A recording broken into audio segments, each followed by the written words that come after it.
NFL Sunday coverage on HQ continues as we approach Monday.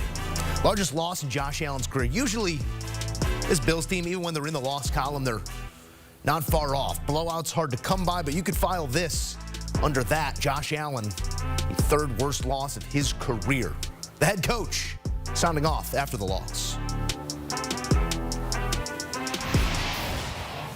Well, I mean, a little bit of both. I mean, schemed up well, yes, because they executed, and we really didn't even touch the running back. And, you know, they ran what we call a wham against our three technique there. And we've got to be in better position.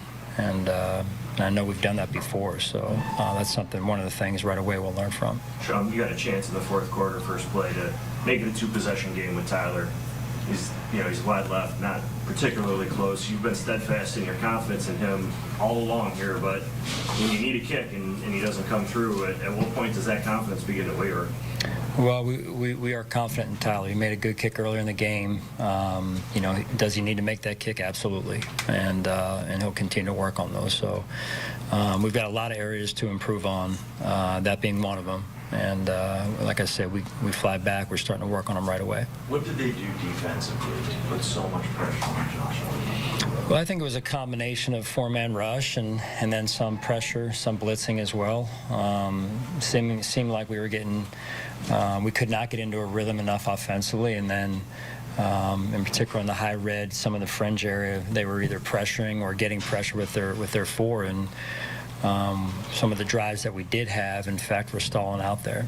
Keon had one in the first half, looked like maybe went through his hands that he probably wants back, but he did make a couple of tough contested catches in the second half. What did you take away from this game? Yeah, he's learning. He's learning, and you know, he's new to the NFL, new to how physical the game is out on the perimeter. The Ravens corners play physical, and they friction, and they make it tough. They're sticky out there, and I thought he made some real good contested catches in the second half for sure. Sean, the trick play that Joe calls out of the box like that, is that something that gets discussed prior to where, hey, you know, this drive, I might go with this play, as opposed to just calling straight offensive normal plays? You know, most of the time not. Most of the time it's during the week we talk about it. You know, so again, that's something that Joe and I will discuss at length, and I'm sure he wants that call back. I do as well, and we'll learn from that and move forward. What went into the decision to go with three linebackers kind of in the second quarter there? Well, personnel. When they were in a certain personnel group, we played more of a bigger lineup than being in nickel. They work the screen game quite often tonight. How did you feel your linebackers fared in defending against those plays?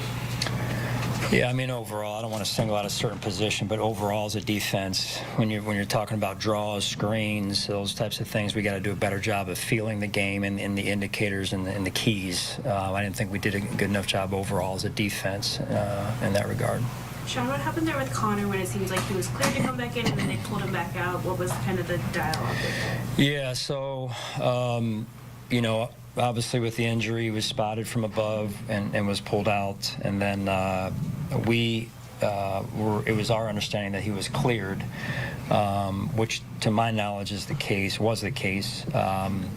I'm not sure exactly what went on. There was seemingly a disconnect between above and then on what was going on the field in that situation. So that's why we were a little bit at a loss at that point. So that's my understanding at this point.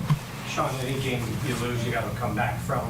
This is a rare thing. You guys don't usually lose. It's been 3 years since you lost by more than a touchdown. Is it different? Do you approach it differently because of the way this game went than just if you lost a close game? Not necessarily. I think it's important early in the year that we're consistent in our approach, that I'm consistent for the guys in that locker room and the staff. That said, there's enough that's going to take me. It's an hour plane ride home. I wish it was a 5-hour plane ride because I'd have enough time to find all the things that we need to work on. So it just wasn't up to our standard tonight, and I say that in the way of you know, we have to do things better fundamentally, execution-wise,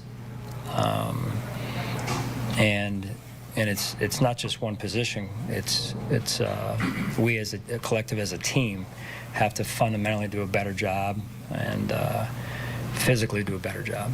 Last one, guys. Sean Henry ended up with almost 200 rushing yards. What made him specifically so hard for you guys to stop tonight? Well, when you give up the first run, he's running downhill the rest of the night, basically. And so, again, point of attack defense, gap integrity. He's a good running back and a heck of a player, future Hall of Famer. Give him his credit. So, again, adjustments. We've got to find the problems from tonight, and make them quick here. All right, thank you. All right, here's a look at the road ahead for the Buffalo Bills, who now sit at 3-1. Yes, it's a lopsided loss still, out to a start that they would have signed up for, looking at this opening stretch. So we head into what could be considered quarter number 2 of the NFL season. It's the Texans, the Jets in prime time, the Titans, and the Seahawks. It's a Week 12 bye, so plenty of football between now and then for us to figure out who these Buffalo Bills actually are.